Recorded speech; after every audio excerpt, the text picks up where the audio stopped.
Here is part one of our interview with Alan Watt. Alan is an author, radio host, and deep researcher into the New World Order's long-term strategy of eugenics and more. I'm Alan Watt, and I've been following politics and geopolitics for a good part of my life. I didn't start off deliberately going out to find out everything that was possibly going on. In fact, I had no idea, to be honest with you, how vast the scale of an agenda, political agenda, is when you're bringing in a global society. Wars have many different purposes. Economics is only simply one big part of it, but cultural change and the building of empire through the defeated nations joining in leagues. Every country was basically signing the same laws, and had been my whole life, at the same time, that affected their societies. Laws were introduced and bills were introduced unbeknownst to the people in those countries that it was being introduced in their neighboring countries or even across the water somewhere at the same time. I realized there was already a governmental control, obviously, that coordinated all of this, and it led me into the United Nations. For every single department of government you have on a federal, local, county, state, provincial level, the United Nations had an equivalent department to deal with everything. It was already set up, in fact, to be global government. H.G. Wells said at the League of Nations, which was the embryo for the United Nations, he said, this is the nucleus of the world governments, when eventually all laws will come from there, be passed and signed into law by treaty of all the member countries. Eventually, we won't even have to go through the farce, and that's what it is, of voting in parties or candidates, because in the latter part of the 20th century and now into the 21st century, we're being trained, rather obviously, to simply accept rule by experts, rule by scientists, rule by professionals, and that's what they mean when they call governance. That's the term used. How do you get a domesticated herd to move from a field, a system in which it's been grazing for 20, 50 years, this kind of system, to this field over here, this new field? Because we have reluctance to change. We like familiarity, we like routine, you see. You do it by various techniques, one of which is revolution. Most revolutions are bloodless. You have cultural revolutions, sexual revolutions. Along with that comes the music revolutions, etc. These literally are designed to alter and direct culture, knowing what kind of culture they'll have at the very end of it too. They know exactly what kind of culture they want to come out of it. You also can do it through crisis creation. Crisis after crisis has been hit on the people of the world since 9/11 happened. And we must understand that the techniques that are used abroad are also used at home in warfare. And we heard the term shock and awe. Shock and awe on the hard force level, as they call it, is bombs, all kinds of acoustic equipment to nullify enemies, scare the hell out of them through voice to skull and so on, which was used in Gulf War I, and it's all over the British media. But you can also use shock and awe on your domestic people again. You do it by crisis after crisis until the public are so terrified. See, the average person has a sort of confidence that they build up where they think, I can manage most things that come my way. Whatever little crisis in my life, what happens to other people, I can deal with. When all those around you are getting scared at the same time as you because they're losing their jobs, they've been threatened with pandemics, terrorists everywhere, terrifying people to even get on subways, and so on. And all those around you, as I say, are also in the same boats. You tend to be more easily directed by the powers that be that come out and speak with authority and confidence over you. That's why they give you a guy like Obama, who's trained in oratory. He was trained in oratory, not in truth, but in oratory, the technique of persuasion. Shock and awe, as I say, is a technique of making a person and a whole population punch drunk And each one of those fears, you understand, the average person can handle one major crisis in their personal life, maybe two at the same time.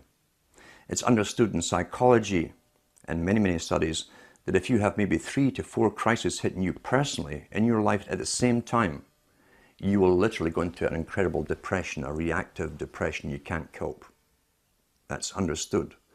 Apply that technique on a whole population. The thing is, there's not one of these crises that we're being told about that you personally can do anything about. What can you do about terrorism if it really exists all over the place? It's out of your hands, you're helpless. What can you do about a coming pandemic? It's out of your hands, you're helpless. What can you do about a nuke getting set off in New York Harbor or wherever? You can't, you're helpless. The message you're getting is that you're utterly helpless to defend, help, or save yourself. That is complete shock and awe tactic that's been used not only in the US and Canada, but across the world. Same strategy, because we're already global with the global society running us all. Massive psychology and warfare techniques in psychology has been used across the planet to make us succumb to fear and crises, as I say, and none of which we can actually do anything about on an individual level. Therefore, the leaders are presented to us on screen with uniforms or business suits and ties as politicians who speak with confidence, all scripted, of course, and they seem to have everything under control. You're now basically a fearful slave looking up to the powerful master to defend and protect you. That's the simple technique of it. I've been speaking about the Rockefeller Foundation. I was mentioning the fact that in the United States, the Rockefeller Foundation, which also runs, I think it is the Carnegie Foundation today, maybe even the Ford, they're all combined. The families that are given the intergenerational rights, if you like, or authority to lead the world to amalgamation under global governance. Mr. Rockefeller also is heavily involved in the world depopulation strategies. He funds abortion clinics across the planet. He also funds hundreds of other front foundations that you would think were independent from his, but they're actually front foundations. He funds them all through his money. You can trace them all back again to so-called family planning clinics across the entire globe, especially in the third world countries. It seems that Mr. Rockefeller is intensely worried about overpopulation in the near future from countries which will have no industry, etc. And he sees it as his right to start the decimating process, basically, of depopulation. Last winter, I got an invitation to attend something called the World's Citizenship Council, the annual meeting. That kind of floored me because the head of the World Citizenship Council is Mr. Rockefeller himself. And here I am speaking out about and against them. So this did not come out of the blue. They try and get you on board working for them. What was also more startling was they always give members maybe 15 minutes or 20 minutes to speak, and I was offered that to speak on stage to this world meeting. The world's citizenship idea is part of the old idea of Cecil Rhodes up into Lord Milner to the Royal Institute for International Affairs and the Council on Foreign Relations. Mr. Rockefeller is up on Google in some of his conferences giving out World Citizenship Awards to very famous people. So they've already bypassed and have bypassed sovereign nations a long time ago. What other benefits you get from being a world citizen, I'm not certain at all. But I was allowed, he said I'd be allowed to speak at this conference. He did not say what to speak about, or didn't say anything about what not to speak about. And he also said that, this chairman, of course, who wrote to me, he also said that I'd be allowed to participate in the round table groups which come after. The round table society is very, very important because the round table societies were set up as far back as the Milner Society and the Rhodes Foundation. They came out with the first round table societies. What they do is take the topics that are discussed at the main meetings, then they split off different tables to specialize in certain aspects of the speeches they've heard and find ways how to implement them into reality through media, promotion, various methods of propaganda and so on. I did not attend. I was tempted to go just to see if they would ask me not to speak about certain things, but it was the middle of winter and the journey to this university would have been pretty hectic anyway, and I was so busy. But you will be approached, and that's not the first time I've been approached to do this kind of thing. You'll find that some people are bought over. I should go back to Lord Bertrand Russell on this topic, because Lord Bertrand Russell said in one of his own books, the same book in fact, where he talks about those children who manage to escape the indoctrinations, who have intelligence and an ability to communicate to others, must be brought on board the system, employed by the system, bribed into the system if possible. That generally works with most people.